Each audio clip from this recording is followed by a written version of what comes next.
Which course block are you teaching this time around? I am teaching ambidextrous carving tomorrow by myself, and then Saturday, I believe, 3 to 11, me and Jared Reston are teaming up on a vehicle class, and then Sunday, we're teaming up on a carbine pistol class. Oh, nice. It's sort of like this. I'm gonna do my thing Friday. He's gonna do his thing Friday. He's gonna AI me Saturday. I'm gonna AI him Sunday. Have you guys worked together before? No, we've never taught a class together, but we probably met. I'd probably say 4 years ago here, and we're personally friends. So it's easy. Easy day then. Yeah, easy day.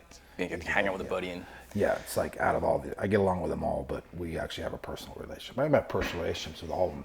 Hey, Chuck, dude, tell me about this. I talk to most of the dudes, but me and Jared actually like hang out. Gotcha. So That's good. Easy day. With the caliber of people that you're teaching alongside and with, like, you guys drawing inspiration off each other, or? Yeah, they do, and I think everybody has like their niche, as far as their specialty of what they teach. But I come out with have an open mind. I learn something from every class I teach, from what people do in the class. I learn something from hanging out and talking to the instructors of what they've seen over the year. I'm always referencing. I'm no subject matter expert. I'm constantly growing and learning. That was something I was taught in the military. All the professional shooters we would used to bring in is, hey, if you can't pick up one or two things a day from this guy, then he's done his job. And have an open mind. And I used to be super like rigid. Man, your stance and grip has to be that way because that was it. And this was in the military. Then it started evolving. If you shoot good, I'm not going to mess with your grip. It could be totally awkward. I see my sport hand rising wet. Why do you do that? So I can drive the gun down when I'm shooting a red dot. Dude shoots phenomenal. Ain't going to change that. So you learn a lot from what other people put out. And it's not like you're stealing info. You're just cross-referencing stuff. Yeah. Hey, dude, we're in the same line of work. What are you seeing there? Yeah, man, I show them this. Oh, yeah, good point. Was that a hard mental shift for you, coming from a little bit more dogmatic, rigid teaching instruction structure? It kind of was. I think coming in there and like 8 to 9, we're going to do this is my intro safety brief. 9 to 10 is this drill. 10 to 11, and it's like, come on, dudes, top off the mags. And it's like, man, we're not on a military range, Dan. Dudes didn't pay money to get you. I didn't yell at people, but my personality was drive this, got to get all this work done. Now I adopted the class. I'll tell a story, bullshit. If we're behind on the timeline, it doesn't matter because it's irrelevant. We're going to accomplish what we need to accomplish in that day span. So yeah, my mindset has changed a lot on it. Yeah. And every class is different. I can have a private class where the dudes, I can tell they're on this, skip that, let's keep moving up. So yeah, I grow every day, every class I teach. It's kind of time and grade as an instructor. Yeah, it is time and grade as an instructor. And there's a personality aspect of that thing that, get asked a lot of questions and I take time to answer them. Hey, this 6 and 1, half dozen the other, but this is what worked for me and my unit for years, and this is why we run it that way. So more time for question and answer and be personal with the dudes, because I've had instructors in the military that come in that are phenomenal shooters, but they grab their sandwich and eat in the car at lunch. And now I stay out there, or hey Dan, you want to go grab lunch? Yeah, I do that stuff. You got to be a people person because that's what the part of business is. Oh, so that's grown a lot for me. Like the first time I got out and I was lucky doing some, I think my very first video was doing some training tips with recoil. And I was like, good morning, I am Dan Brokos. And the Ian's back there's like, dude, have a motherfucking drink or something, dude. Relax, dude. This is you're a retired sergeant major, you're a civilian now. So, just even these little interviews, that stuff's progressed. It's easy day. And everybody's just be who you are, and that's what it is. Nothing has to be perfect. Now I videotape a drill. There's no 4 or 5 runs, and it's just one run. I have misses. Everybody's human. So that aspect, as far as social media is grown too. I mean, it's like I like flying under the radar. Like I don't care if anybody knows my name, but it's a part of the business now that you got to be doing. I don't handle it, which is great. Yeah. I don't want to. Somebody else did that. Doesn't matter. Yeah, social media stuff, especially God, power of the internet and how it drives trends or what could be trends in the industry, I think must be really frustrating for somebody that's been in grade as long as you have. Like, are you seeing stuff as far as the gun industry or the training industry is going that concerns you? Trends in the industry, man, that's a tough one. It's,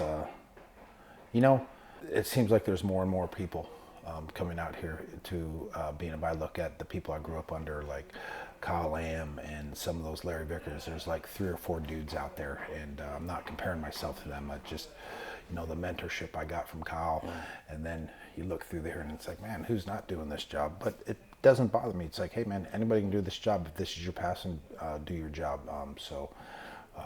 A lot of trends in that.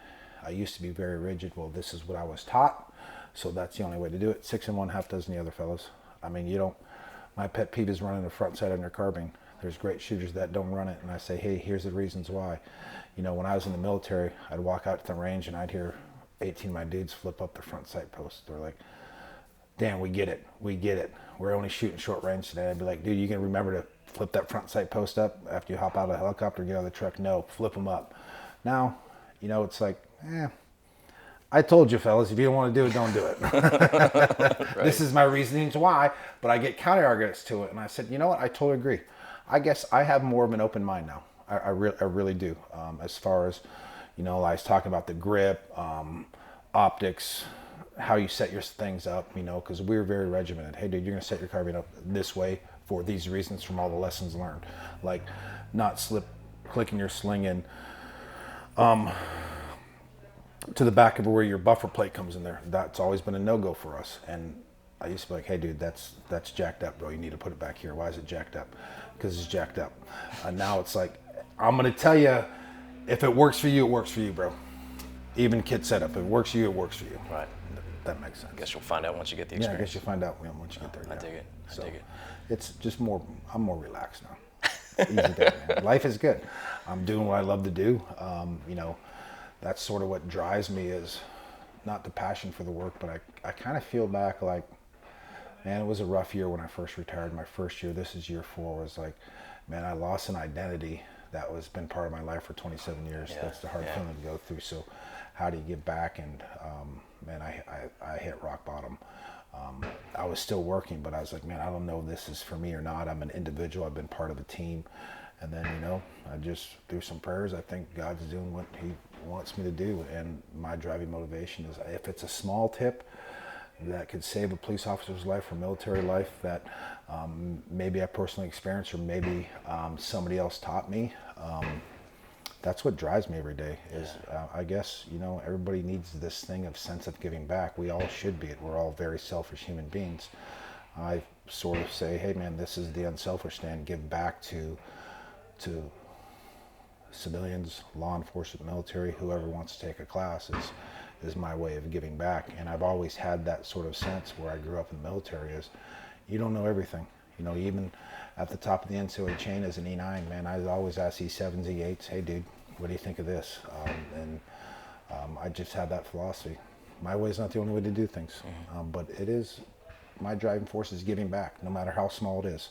I used to think it was no big deal, but I get emails like, hey man, that thing you showed us worked when we served this warrant, or hey, you're totally right, tilting your gun 90 degrees at 100 meters, your offset is different. I just got that from a SWAT comp from the TPO guys last year. Hey man, we crushed that drill. Everybody else was 6 inches off. I said, man, you guys didn't believe me. I told you. So, those little positive things I get throughout the community that people take my classes is my driving force for. I dig it. I dig it. Yeah. When it comes to your students, what is the ratio mix? Are you predominantly LE military stuff, or like you? I sort of go like this. I usually have about 3 or 4 contracted military classes, some private LE classes that are on there, but everything else is open enrollment. That's awesome. My open enrollment are a good mix. I'm going up to Pennsylvania next week, and I've been up there before, and maybe there's 17, 18 civilians, a couple police officers coming in. My open enrollments are more civilians than LE and military in it. Okay. But it's a combination and mix. Gotcha. It's good. I like Shooter Symposium because, man, you got camp things. It seems like more or less is, I know everybody's busy and has jobs, but I teach a class. I just came down from Fort Worth, great group of guys, but you're around your family and everybody's like, we're out. Here it's like, hey, Dan, meet you by the fire later. I got a question about this. Yeah, no problem. There's a little bit more, I don't know, you get to know more people this way. I think when you get all these shooters and they do a round robin and they see different instructors, you know, and they come through there and it's more personable. Hey, man, I had Jared yesterday, dude. He was talking shit about the size of your head. And I'm like, yeah, it is a big head, dude. You know, it's just a little bit more personal. And I have the time to like answer questions. Like I'll usually sit by the fire and ballistics to set up to any questions that have my class where you're trying to drive a train. I give the dude an answer, but now I can sit down and have a conversation. And not only that, but I've made good friends here every year. There's people like, hey, I took your class. I still communicate with. And it's not just, you know, hey, answers and questions, but we're actually friends. Hey, dude, stop out and see me when you come into Houston. And that's why we flew here a day early to have dinner with two dudes I met last out here. Nice. It's just, there's more interaction between, I hate to say instructor and students, there's more interaction between instructors and students, students and instructors. You get everybody here together and all of us instructors bullshit and learn each other, and we learn and make a lot of friends here. For this place, you know, I wouldn't be great friends with Jared or know the other instructors as well as I do, because at least once a year we're getting together and catch up. Yeah. So it's been good.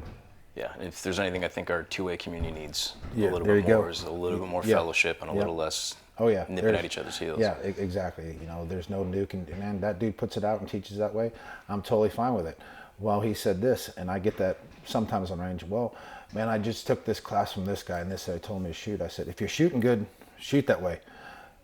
You can't learn one way.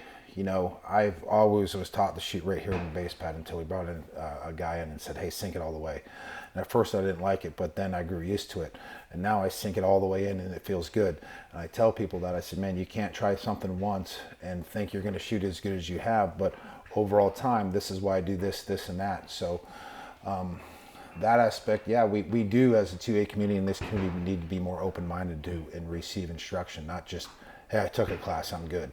Man, I think we probably sent or brought off 12, 14, 15 professional shooters during my military career, or going there and seeking knowledge on different venues. Not just because we did one, it'd be somebody different every year to pick as much stuff as we could. And that's all aspects of life, not just shooting, but if I'm on a dive team, a mount, whatever, man, go rock climbing with a professional. You do that. I mean, seek more knowledge. It doesn't even have to be professional in between us and students. Like, I learn something every day from somebody. An awesome attitude to have. Thanks. No, it is. It's refreshing. It's really refreshing, actually, because people get so dogmatic and like on track, you know? Yeah, I know. That's how I thought. That's what the military. Nope, this is it. You know, nope, dudes. I don't give a shit. Just execute. We're on a timeline. Now it's like no. There's more than Dan's opinion. I mean, I did listen to people when I was military, but there's some point in time, execute, dude. I'm an E9. This conversation's over. I'm not that way anymore, and I was never that way. Sort of. Kind of. Yes, kind of. Depends on what the situation was. Sometimes sure. You just have to do that. For sure. Well, thank you. No problem. I really appreciate it. Thanks for doing this, fellas. Yeah. Thanks for coming out. Hope you guys come out next year. I think it's only going to grow and grow.